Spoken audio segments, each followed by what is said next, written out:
C'est l'heure de l'info institutionnelle sur votre chaîne. Mesdames, Messieurs, bienvenue.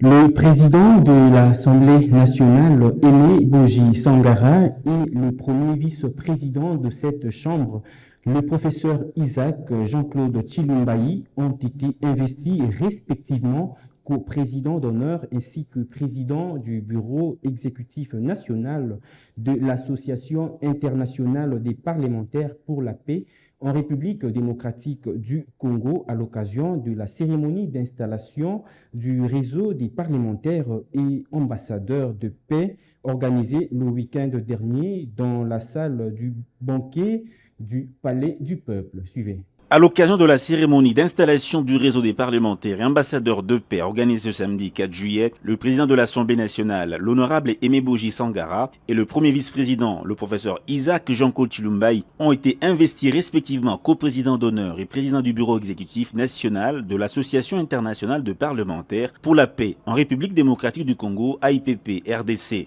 Au nom de l'AIPP international et mondial, d'abord la lettre de votre nomination au Conseil consultatif régional de l'AIPP Afrique et de votre désignation en qualité de coprésident d'honneur de l'AIPP République démocratique du Congo. Veuillez s'il vous plaît recevoir la présente lettre de distinction.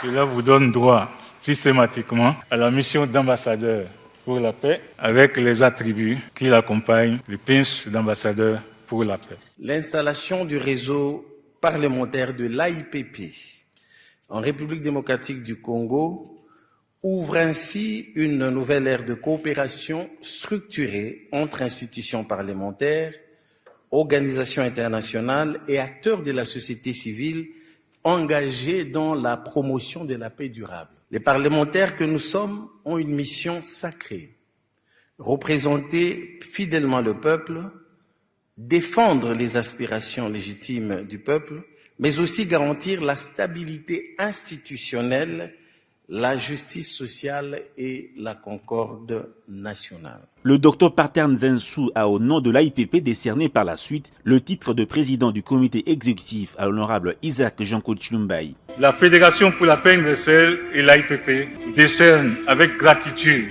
pour son engagement dévoué au service de la paix, du dialogue, de la coopération parlementaire au bénéfice de la nation, de l'Afrique et du monde, le présent certificat de reconnaissance que j'ai l'honneur de vous transmettre au nom du président de la FPI Afrique, ambassadeur Adama Doumbia, et en notre nom propre, coordinateur de l'AIPP Afrique.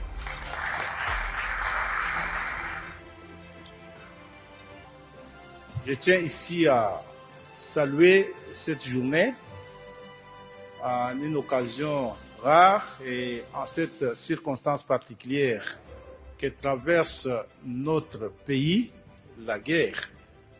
Et me rappeler que en ce moment où nous parlons ici, ils sont nombreux qui tombent sur le front, le nord Kivu, le sud Kivu, l'Ituri et dans bien d'autres provinces.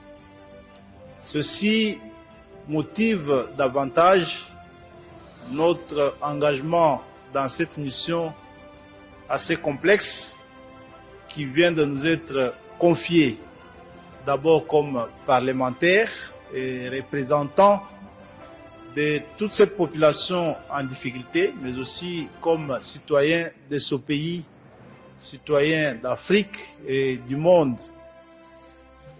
Au même moment, nous nous rappelons que ces misères liées à la guerre ne se limitent pas qu'à notre seul territoire. C'est aussi dans d'autres parties du monde.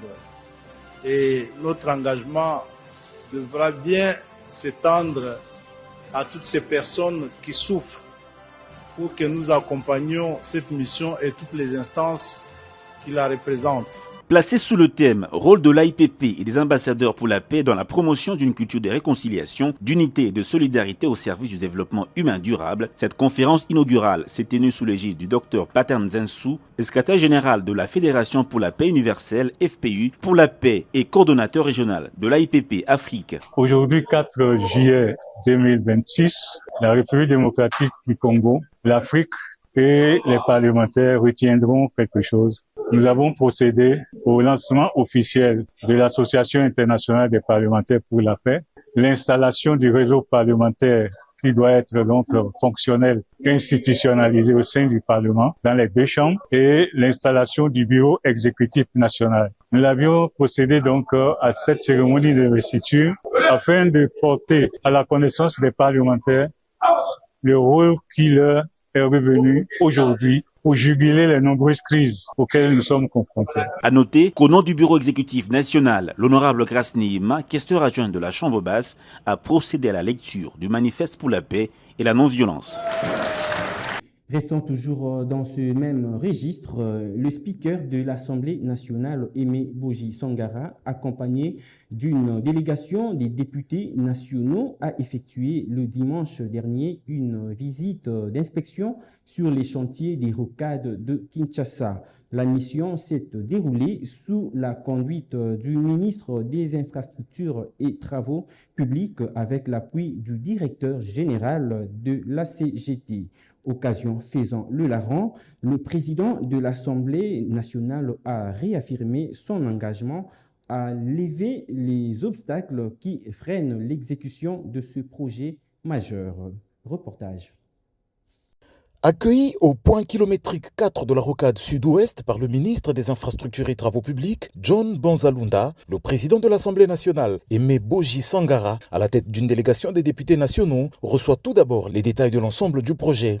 La présentation faite par l'ingénieur Nico Nzaounzaou, directeur général de l'Agence congolaise des grands travaux, permet à la délégation de savoir que ce projet, c'est 73 km de route déjà ouverte de Mboudi jusqu'à la sortie de l'avenue Ndjoku vers l'aéroport, que la plupart des sections sont en cours de revêtement et que 4 ponts majeurs ont été jetés sur les rivières, dont le plus grand fait 180 mètres de portée. Un arrêt est réalisé au pont Fouti, qui est en phase de finition. Il est long de 120 mètres. Au PK15, la délégation a pu voir ce que sera la route une fois tous les travaux finis. Un bon talutage a été réalisé ici et l'asphalte posé porte déjà le marquage au sol. Le projet pouvait être encore plus avancé, n'eût été plusieurs contraintes, notamment celles d'ordre administratif dans la gestion des importations liées au programme sino-congolais. Le président Aimé Boji Sangara promet de s'impliquer. Nous sommes ici sur un projet qui va désengorger toute la ville de Kinshasa. Vous connaissez les problèmes de circulation dans la ville de Kinshasa.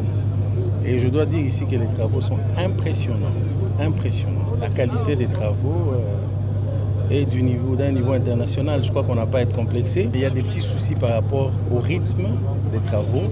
Pas parce que les entreprises qui sont à pied d'œuvre ne travaillent pas comme il se doit, mais parce qu'il y a des soucis administratifs qui ralentissent le projet. Et donc nous, en tant que Parlement, représentants légitimes du peuple congolais, en tant qu'autorité budgétaire, nous allons nous saisir de ce dossier immédiatement pour donner un coup d'accélération.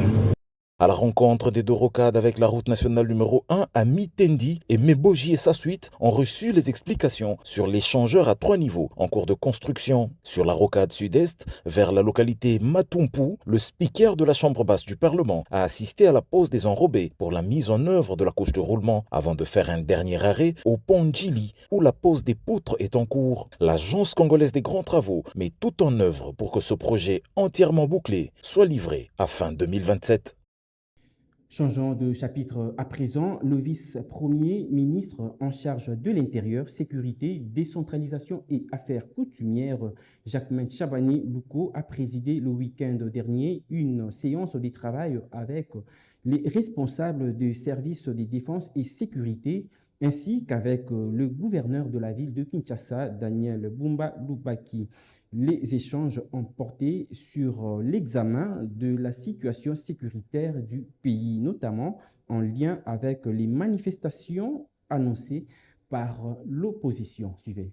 Le gouvernement a pris toutes les dispositions nécessaires pour garantir la sécurité des populations et maintenir l'ordre public. Cette décision intervient dans un contexte marqué par l'annonce des manifestations de l'opposition et par la situation sécuritaire persistante dans l'est du pays. Ce samedi 4 juillet, le vice-premier ministre, ministre de l'Intérieur, Sécurité, décentralisation et affaires coutumières, Chabanilou Kobiango Jacquemin, a réuni les responsables des services de sécurité ainsi que le gouverneur de la ville de Kinshasa, Daniel Bumba, pour évaluer la situation sécuritaire sur l'ensemble du territoire national et prendre des dispositions nécessaires. Au cours de cette réunion, ils ont examiné les mesures à mettre en œuvre pour assurer la protection des citoyens et préserver la quiétude publique conformément aux lois de la République. À l'issue des échanges, plusieurs recommandations et décisions ont été arrêtées afin de renforcer le dispositif sécuritaire. Le gouvernement indique que les forces de défense et de sécurité sont mobilisées pour prévenir et empêcher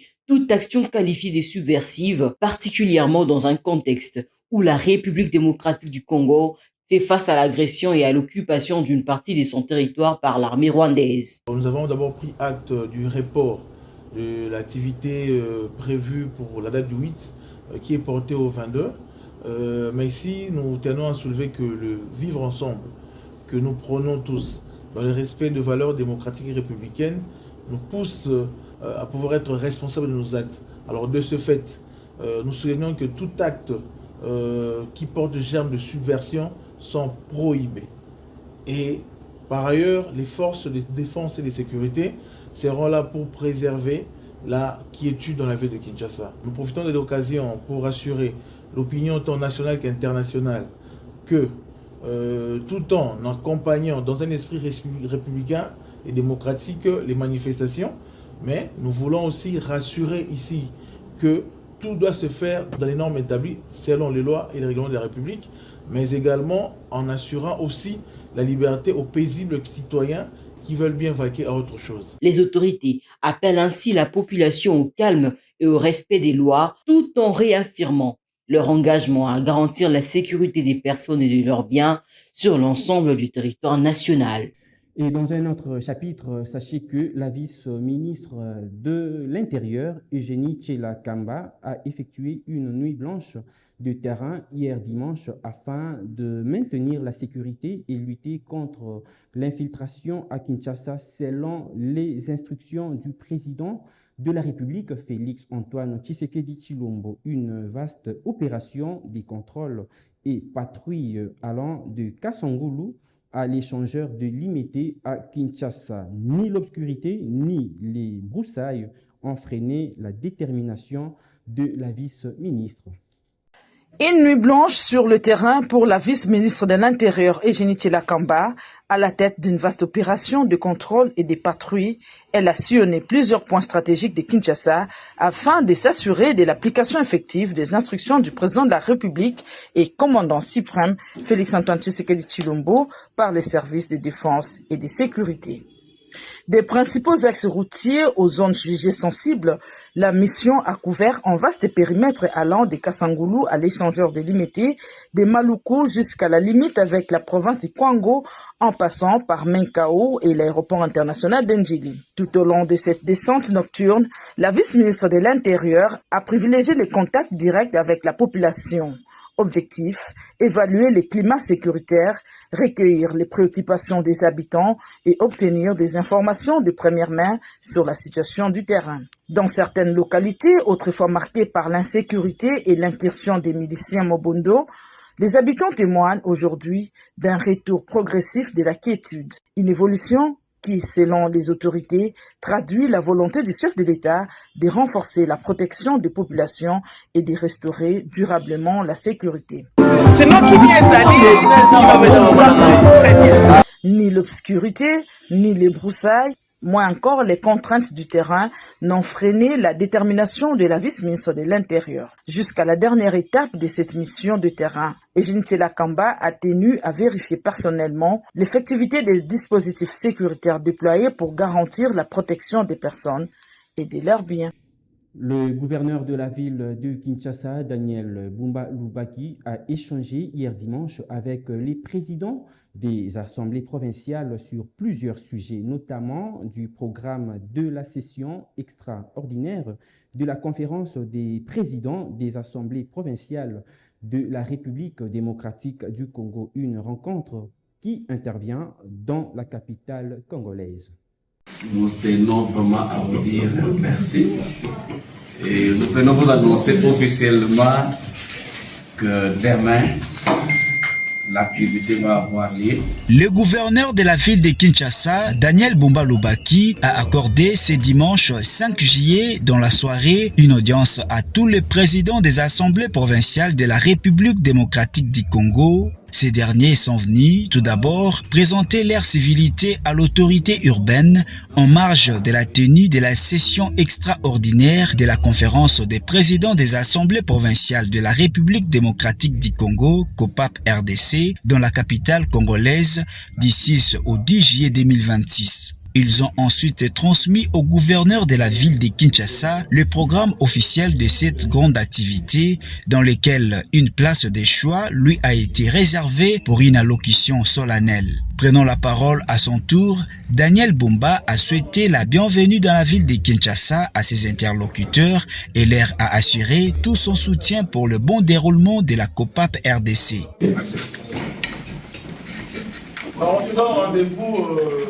Le samedi.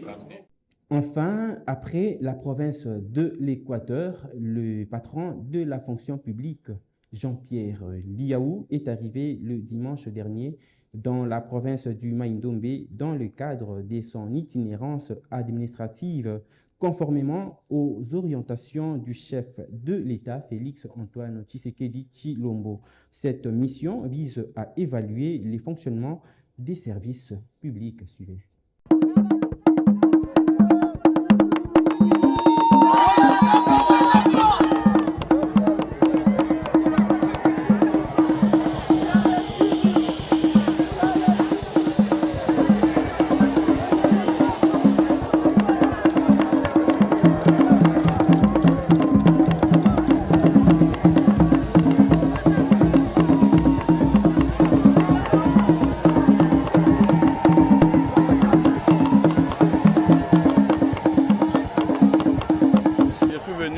Évaluer les fonctionnements de services publics ici dans la province de Maïndombe, ensemble avec les autorités provinciales.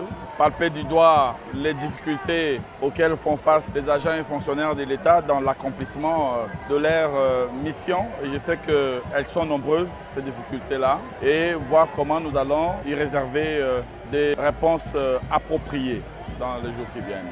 Je veux aussi, toujours dans le cadre de mon séjour, procéder à la publication de l'annuaire alphabétique et numérique des agents et fonctionnaires de l'État prestant ici dans la province de Maïndombe, après les opérations d'identification qui avaient été faites partout à travers la province, dans tout le territoire. Évidemment, cette publication ne veut pas dire que les agents qui n'ont pas été encore identifiés sont exclus du fichier des fonctionnaires. C'est juste à titre indicatif pour commencer, pour sceller ces processus et en même temps laisser la possibilité aux autres de pouvoir se faire rattraper à l'occasion des missions de rattrapage qui vont être déployées très prochainement. Je veux aussi sensibiliser les fonctionnaires sur leur nouveau régime de sécurité sociale voulu par le président de la République, son Excellence Félix-Antoine Tshisekedi Tshilombo, qui a donc décidé d'offrir à chaque agent public la possibilité d'être sécurisé socialement dans le cadre de ces nouveaux régimes. Je pense ici militaires, aux policiers, aux enseignants, qui sont des catégories qui avaient été oubliées durant des décennies dans notre pays dans le cadre de la sécurité sociale. La retraite, il y a la branche de risque professionnel, les accidents du travail. Une véritable révolution sociale est en train de voir les jours. Et il n'est pas question pour nous de nous limiter à Kinshasa. Voilà pourquoi le président de la République m'a demandé de procéder à cette campagne de sensibilisation à travers tout le pays. Nous avons été un peu partout. Aujourd'hui, c'est le tour de Maïndombe, après la province de l'Équateur où j'ai séjourné il y a 2 jours. Ensuite, après, on verra aussi d'autres programmes sociaux que nous allons mettre en place en faveur de veuves, en faveur des orphelins et d'autres catégories fragiles de la société. Si j'ai le temps, discuterai aussi avec la jeunesse de Mai-Ndombe pour essayer de discuter avec elle sur la fonction publique de demain que nous sommes en train de construire sous l'autorité de son Excellence Monsieur le Président de la République et sous la coordination de Madame la Première ministre chef du gouvernement.